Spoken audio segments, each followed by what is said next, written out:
going on, world? Thank you for watching another episode of Insightful Principles.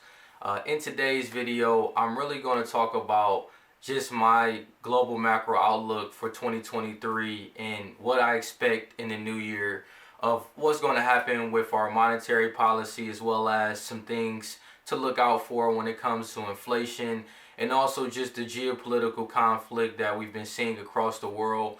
And throughout 2022, definitely was a year full of market volatility, geopolitical conflict. We had high inflation, and we also had tighter monetary policy. And I think that these themes are going to continue going into 2023. But I think there also are going to be some shifts as well with other sectors.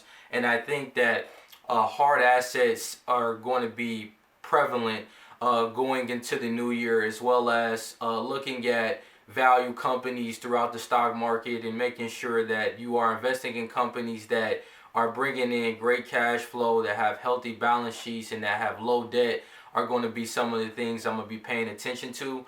But if you all can do me a huge favor, if you could please like, subscribe, and share this video. Don't forget to hit that notification bell below so you can be notified every week when I drop content. Now, many of the questions being asked right now is going into 2023, how long will the Fed continue to keep raising rates? Will they be pivoting soon? Is this going to actually lead to a hard landing where it actually puts us in a recession? Is the Fed able to do a soft landing for next year? The Federal Reserve has already kind of done their economic projections and have stated that utilizing their dot plot, which that is really a signal or a resource that they will use to be able to look at the path of interest rates and to determine when they are going to stop raising rates. And that's what they will use the terminal rate for. It's kind of almost like a cap. And they are projecting that 5.1% is going to be the number that they don't see themselves going past when it comes to raising rates. Now, there have been other people, other economists that have been talking that have stated, and also Federal Reserve Committee members have discussed that they possibly may be looking at 5.25%. Now, it's going to be interesting to see how that plays out because, with the terminal rate being at 5.1%, these are levels we haven't seen since 2007. And when we had 2007 going to 2008, we all know that was the great financial crisis. And earlier this month of December, the Fed has already raised rates by 50 basis points. Right now, the federal funds rate is between 4.25 and 4.50%. So we still have some ways to go to get to that terminal rate of 5.1%. And Jerome Powell has already came out, which he's the chairman of the Federal Reserve, and he stated that they're going to continue to keep raising rates until the job is done, until they have more price stability, and that they have really gotten a hold on the inflation. Inflation right now has been coming down over the last two print readings that have came out. I think it was last previously at 7.7% in October, and then for November it went down to 7.1%. So we are seeing inflation going down, but what's yet to be determined is, are we going to be still in a stagflationary environment in 2023? Is the interest rates going to really cause inflation to get down to their target of where they're thinking the 2 to 3%? Is yet to be determined. I think inflation is going to be a lot stickier in 2023. I don't think that it's going to go away as quickly as a lot of people have been discussing. Yes, the Federal Reserve is seeing that those interest rates are playing a role with bringing inflation down, but I still think that we have issues going on with the labor market. We still have a lot of people that, a lot of tech companies that are doing layoffs. When you think about all of these major companies, whether it's Amazon, Facebook, even if you look at, companies like Apple that are doing hiring freezes, it just goes to show that the labor market is going to create some challenges, which that could lead to maybe a decrease in job openings as well as people losing their jobs. And typically when we are dealing with recessions, unemployment does tend to go up. So I think that that could create some issues. And I still think the supply chain constraints are not going to go his way as easily as many people are thinking that they will be. You know, I think we're in a climate right now where demand is going down, but we have much more supply. And you know, I think when that is the case, that to a certain extent can also lead to some recessionary pressures. I think there's a lot going on right now in Europe.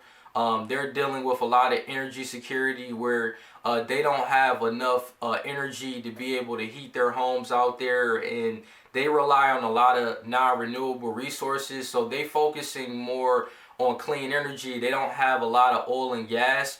So that is also playing a tremendous role with their economy. I think when you look at a country like Russia, the whole geopolitical conflict with Ukraine, that war is still going to be ongoing. And I think it's going to continue to create more unresolved risks. And even Russia more recently has came out and said that they're going to also ban oil sales.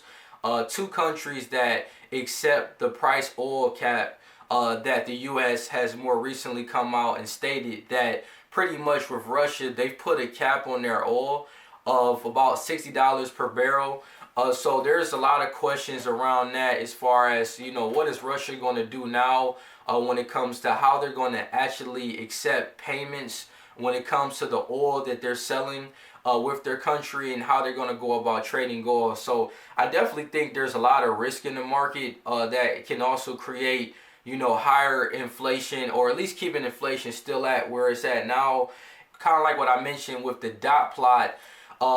As you can see here, the Federal Reserve actually showed that 17 out of the 19 dots will take rates above 5% in 2023, and then also in 2024 they see most of the rates going down to 4.1%. So definitely a lot of room for more tightening, and it's going to be interesting to see when the Fed is going to pivot, because one thing that I'm really paying attention to right now is the 2-year Treasury yield.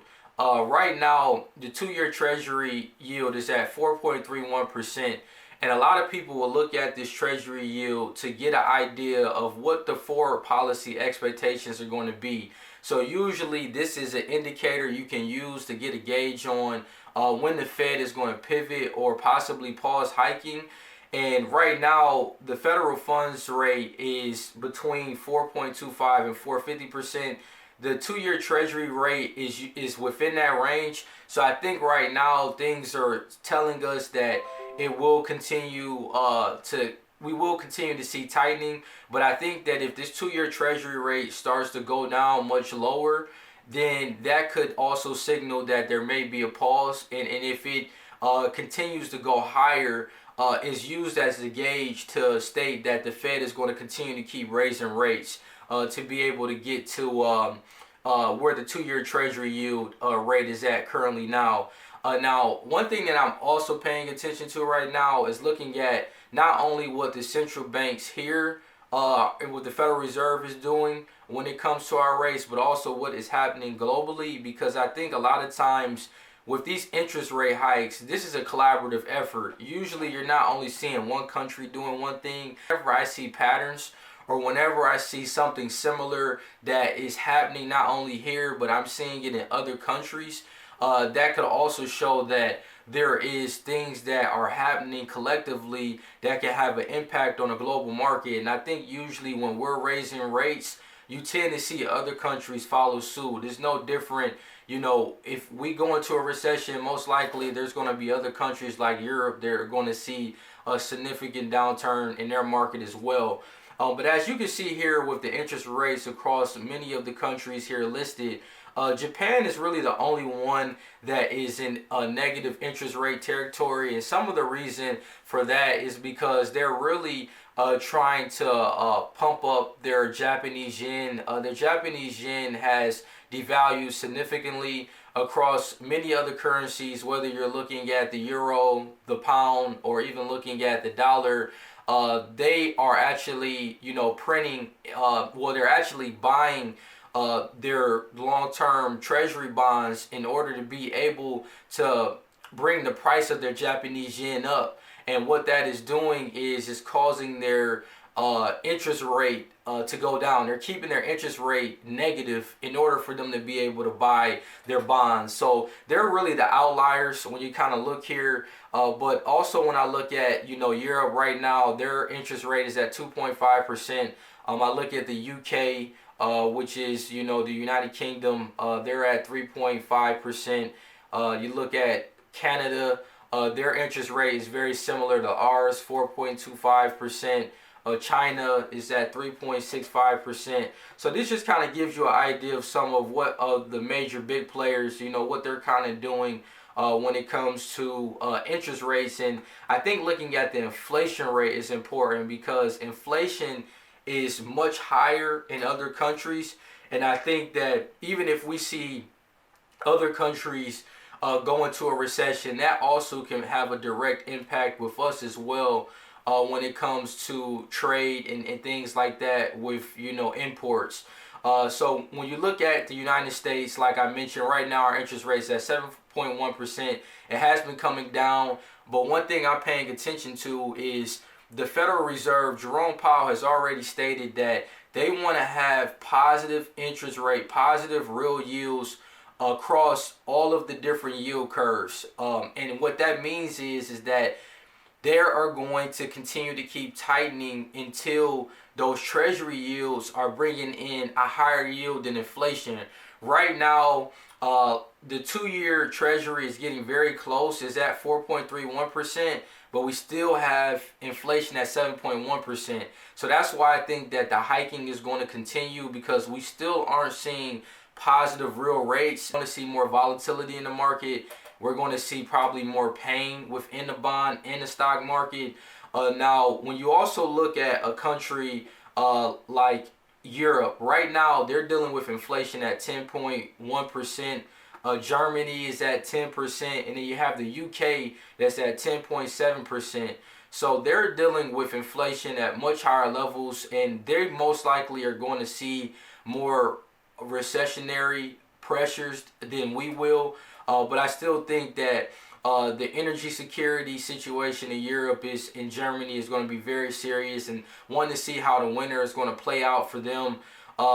Even when you look at countries like Turkey and Argentina, it's unfortunate to see, like, for example, Turkey dealing with inflation at 84%. Just goes to show, can you imagine what those families out there are going through, of how they're actually going to put food on the table, or how they're going to put gas in their car, how they're going to commute to work, how they're going to keep a roof over their head. It's really tough times when you think about countries like that, and it does really make you grateful when you think about the United States. But I still think every country, has their problems, and definitely the United States, we're dealing with, an inflated bubble with just our debt, and how the national debt is going to completely eat up just the necessary spending to be able to service our generation. When you think about education, when you think about Social Security, it's going to continue to make it a lot harder for the millennials, for the Generation Zs, and all of these other generations that are coming after the baby boomers. And, I think that it really just goes to show why it's important to have financial literacy as a point of emphasis and a focus in this type of environment, so you can be prepared and you can also be able to withstand these storms when we deal with a lot of the challenges that we have with our government and our monetary system. Now, another thing that I am looking at is the 10 and the 2-year spread. We have seen that inversion throughout the year, and even as you start to look throughout 2022, that inversion, it has only been getting deeper. We've been seeing it negative ever since about, I want to say, March of 2022. It's been kind of on a steep decline.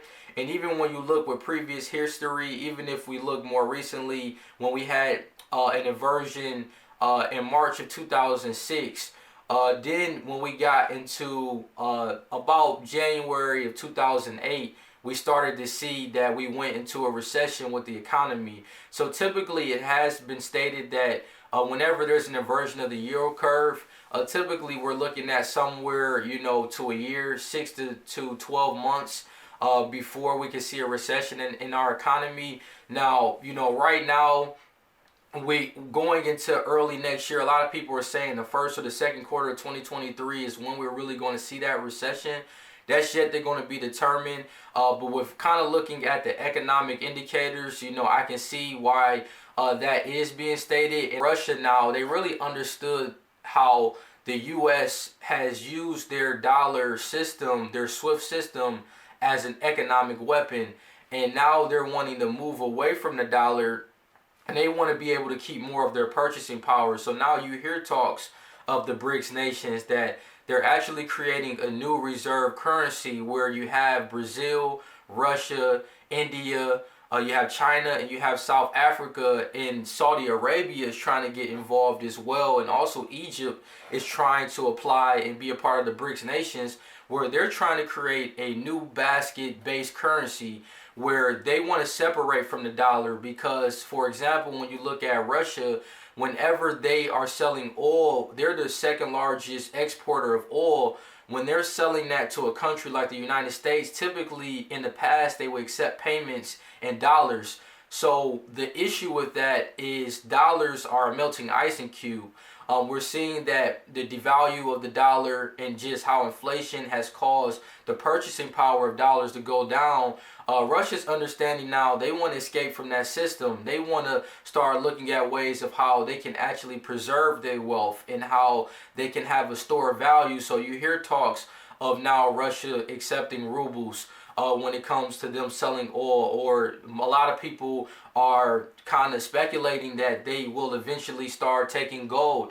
And I think that that wouldn't be a bad strategy. People have, stated that, them accepting Bitcoin could be a game changer. So I think we have a lot of moving parts now where going into 2023, that monetary reset conversation is going to become more prevalent, because the U.S. has really shown its power when it comes to the stranglehold that they have with their dollar across other countries. And there's a lot of dollar denominated debt, like I mentioned, where you have countries like Europe that have a lot of their debt stored in dollars, and a lot of international settlements are actually settled in dollars. So the United States has definitely had their hands in a lot of just trade and just settlements across other countries for a long time. And I think you have countries now that are actually trying to come out and they want to separate from that system. And it's going to be very interesting to see how it plays out. We'll also do another video here pretty soon where I'll break down more of some thematic investing themes, as far as what are some sectors that I think is good to look at going into 2023. Because I think, a lot of the things with like cybersecurity, healthcare, thinking about artificial intelligence, still focusing on tech, software, looking at consumer staples, things that you have to use, whether you look at different things at the grocery store, utilities. All of these different themes are sectors that I want to pay attention to. So I'm going to do another video kind of breaking down those different sectors and what you should focus on. But I thank you all so much for watching this video. Share this episode with your family and friends. Don't forget to hit that notification bell below so you can be notified every week when I drop content. And I thank you all so much for watching, and take care.